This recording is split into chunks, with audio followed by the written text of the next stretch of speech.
Hi everybody, welcome back to another episode of Love, Life and Disability with me, Kay Ashton.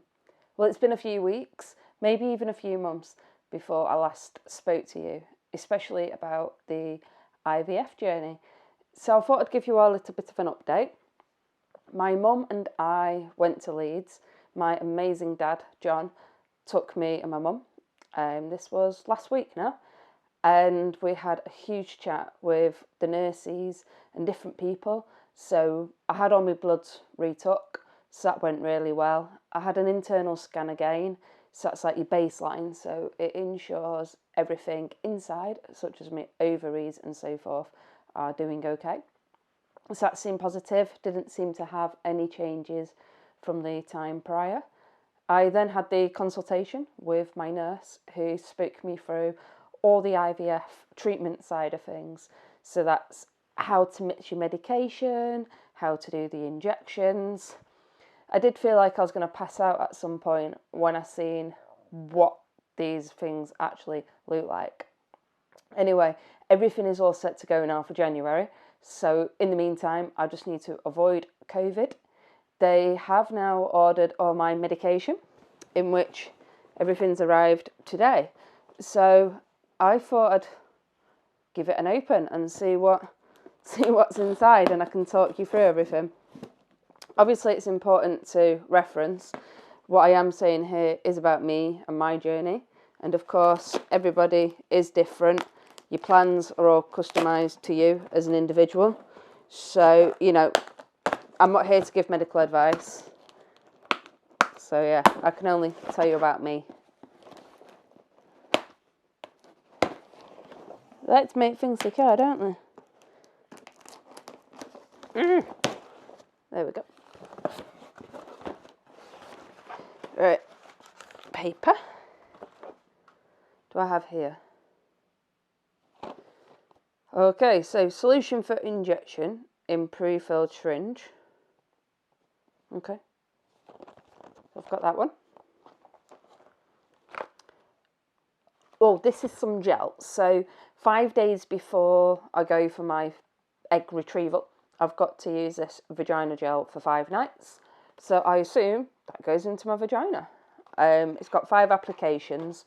So yeah, I would assume that goes inside. These bad boys are the ones that I need to take.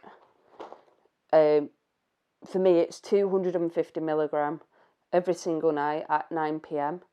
from the specific date in which they've given me, all the way up until egg retrieval night. If they need to change anything, then they will. That's some more gel, which we've already discussed. Looks like a little bit more gel.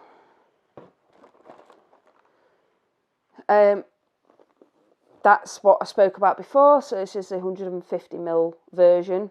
Obviously, as I say, I'm taking 250 for me. What's this one?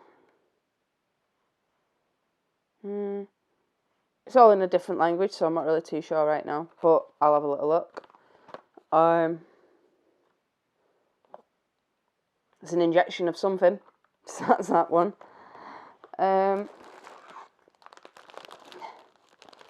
Yeah, these are all my needles.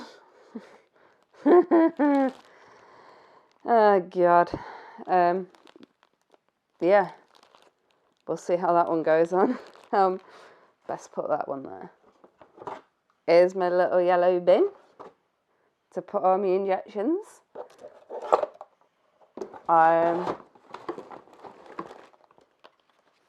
Then these here are some more like little 75 ones.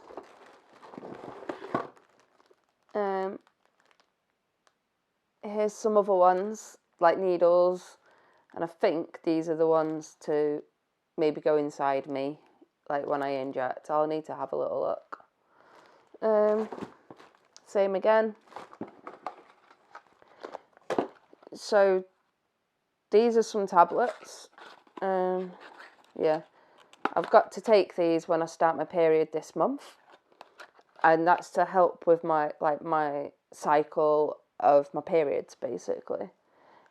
just to help, and I take that for a few weeks, basically up till 5 days before I start my injections. And again, I'm not really too sure what that one is. I'm going to have a little look. Let's have a little look, okay, shall we? It might... Oh, yeah, I know what this one is. Just had a little look. So this is the one which is going to be horrible. I've been told it's going to sting. I'm going to get a rash, and it's going to be like a bee sting. So I take this one in the morning after I've had my other one for 5 days at the night, and I can take this one at any time in the morning, and I've got to take that for 5 days. And that's basically that. So that's basically everything in my little box. I'm going to keep that one out because I start them ones first.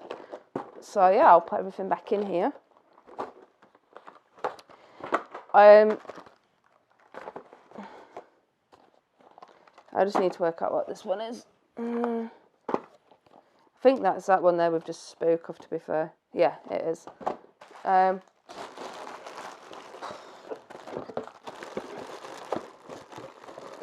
Yeah, so that's that. That's my box. Okay. Of course, I'll let you see how that goes when I start to take them. You can see me squeal like a child, although I think children are more braver than me. I did have some blood tests whilst I was there, and my mum's filmed some of that as well, so... Presumably you don't like your blood's being taken then? No. And I'm not to do an IVF, right? I was going to say, neither of them look very cracking, so we'll just put a tourniquet on and then we'll hope for the best. Yeah. If I swear it's not at you. Don't worry. It's fine, you can swear at me. I got a new tattoo yesterday and that's all I did at the guy yesterday. Oh man, I couldn't wait for me to get out of there. A small tattoo. Yeah. I've got my other shin done and I don't remember it being that painful. Fuck shit! Kind of didn't expect that. I was more just trying to position my foot in case it jumped with my groin. It's fine, we've got it. I'll also input some of the images that I had of my insides, like my ovaries and so forth. I'm no doctor, so I can't really explain what you're actually looking at, but some of you might know. So some other things that's been going on in my life at the moment. I've been in to have a tumour removed. So when I had my spinal full body scan in the summer, they did find a tumour which was here in my groin, and they've basically said it was a little bit too big for their liking, so I had to go in and get it removed. So I've had it removed now. I was down as a P2 patient, so that's gone off for a biopsy, so we're just waiting the results of that. So fingers crossed, it's just a bad, good neurofibromatosis. So by that I mean it's bad in that it's growing, but it's good that it's not anything bad, like cancer or anything. So fingers crossed. The downside is I've had a lot of complications since that surgery. So I've lost a bit of feeling, which is expected, but I've kind of now got, I don't know what you want to call it, maybe like a bursa sac or something, like this huge swelling, but it's got a lot of fluid attached to it. So I've been into hospital twice now to have that drained. Also where some of the stitching's happening, because it's in the groinal area, it's been difficult for that to heal, so that's now started to get infected. So I'm basically at the hospital every 2 days, 3 days at the moment, getting that looked at and getting that checked. So no pun intended, it's a little bit draining, but I am getting there, and that's the important part.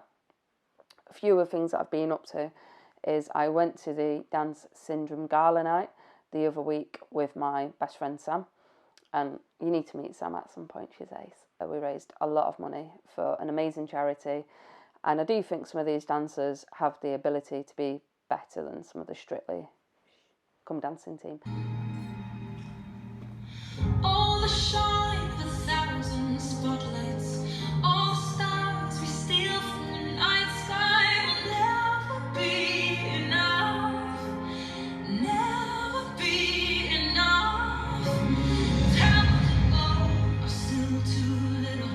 These hands could hold the world, but it'll never be enough, never be enough.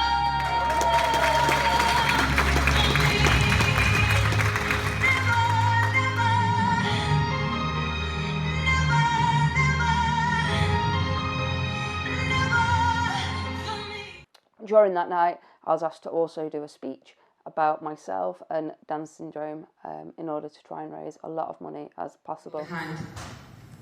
So with my podcasting, it's all about love, life and disability. Just because I have a disability, it doesn't mean to say I have a love life. I do go up to fun. So, and I am single, guys, so, you know, you can hook me up later. I live with a genetic disability called Neurofibromatosis, and this is where tumours grow on my nerve endings. And they do get on my nerves sometimes. It means I have to go into hospital at various points. Thankfully for me, my operation was last week. I'm not a big fan of COVID, but I am for this one. My surgeon got it, so my surgery's been cancelled, which means I can be here tonight. So that's in a few weeks now. So part of my podcasting journey is about telling my story doing IVF as a single parent by choice. Due to my disability, this is something that I'm going to need to undergo as a single parent, which I'm quite excited about. It is a magical process because you get to see so much from the very off, and it's a magical journey that I'm excited to take on board with my best friend Sam, who I've already asked to be my birthing partner. I don't know what she's in for yet, but we'll see. She's pretty cool.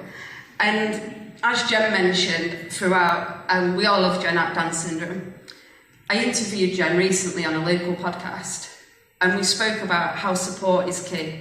And as Jen mentioned in this podcast, if people haven't heard it so far, that support is key. And if we don't have the right support in place, it won't work. And as we know with Down syndrome, everybody is there for each other, and they're a true inclusive family. And that's what we are all here tonight. We're a family, and we're here to raise as much money as possible for Down syndrome because they're incredible. So thank you, and I hope you all dig deep.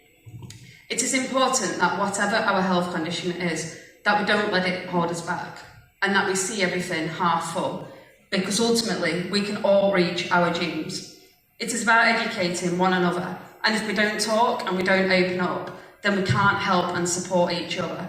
So voicing our concerns and our worries is always helpful, and especially as well when it comes to mental health, it's really important that we do support and help each other, because you never know what the person next to you, your friends or families, might be going through.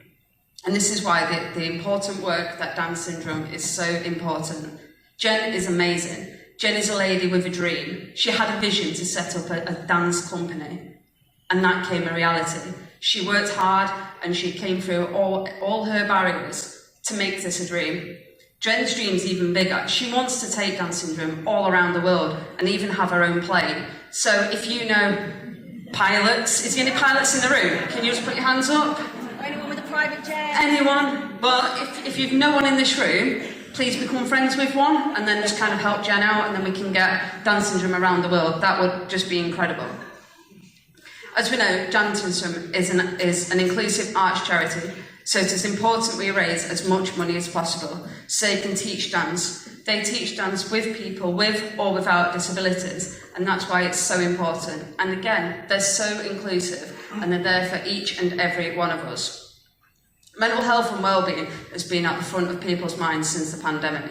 Down syndrome offer a fantastic weekly workshop or one-off sessions where they can be inclusive for everyone, and it can improve your health and wellbeing as much as possible. They're truly inclusive and don't discriminate based on age, race or disability or any other protected characteristics. Everyone is welcome. You can come as you are and leave as you are, but more importantly, you'll leave with true friends and family. It'd be great if you could all take a minute and think what inclusivity means to you.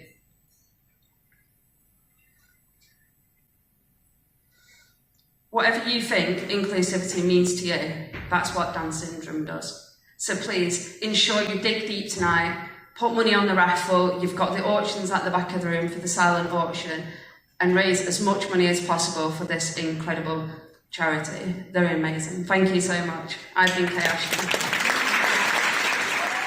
And of course, it wouldn't be a charity night without putting money in and doing raffles and so forth. And I was quite fortunate enough to win a custom-made ring. So that's my ring. And Jan asked me, you know, what did I want in it, all the styles and so forth, the materials. And the dude made it like within 2 weeks and sent it out. And if it goes under like a UV light, it even like glows up, which is like so cool. So I really recommend anyone buying these rings. He has an Etsy shop, which is amazing, and he's great himself. So I'll post some links about his work so you can go check that out. And it's such a kind thing to do as well, is donating a custom made ring. Like, you know, they're not cheap, and they're not expensive, but you know, it's mid-range, and it does take a lot of work to do these sort of things. So I'm very, very grateful for this raffle item in which he donated, and I'm just so fortunate enough to win it. So thank you. I love it. And this hoodie here is made by Art by Brian. So I entered a competition on Facebook and I won it. And yeah, I love it. So Brian does all the prints and all the designs himself, and then he puts them onto t-shirts, posters, hoodies and so forth. So that's Art by Brian. Really go check him out as well, and I'll also put links to his work below as well. And yeah, I love them both. They're fantastic. So for me, at the moment, I'm still single. Do you know what? It's pretty cool because, you know, I can go out on dates and I'm meeting some real nice people and having some great conversations. But ultimately, I've still not found the man of my dreams just yet. I am holding hope that he is out there somewhere. And yeah, for me at the moment, it's just more or less concentrating on the IVF journey. And in April, I'm in hope to be going to New York so I can meet people with my disability, which is neurofibromatosis. And we're off to it's like a neurofibromatosis summit. So we'll be talking about neurofibromatosis and how to support young people. So I'm hoping to go out there and lead some workshops. So that would be incredible if I can get myself over there. But of course, that is dependent on COVID at the moment and the new variant and IVF treatment. So it's just fingers crossed. And of course, it's soon going to be Christmas. So I just hope you all have a fantastic Christmas. And I'm in hope I can touch base with you prior. I don't really want to give you updates if there's no updates. Pointless. Don't want to waste your time. And yeah, that's me. So yeah, IVF is pretty much go now. Big thank you, of course, obviously to my parents for really supporting me through this, and of course my best friends. You know, I can't do it without any of you. And of course, going through the operation and stuff, being limited to my driving and what I can do and what I can't do. My dad's been epic in driving me around to do what I need to do. I think when I have my eggs removed, that will be the more tricky one because I'm only going to get 2 days notice to go to London. And yeah, I'll be like, do I get a train? Do I drive? Do I do a hotel? They say to like have a look at this sort of travel stuff in advance, but you can't really book anything. Because if I'm to book a hotel and then not check in, then I lose my hotel room.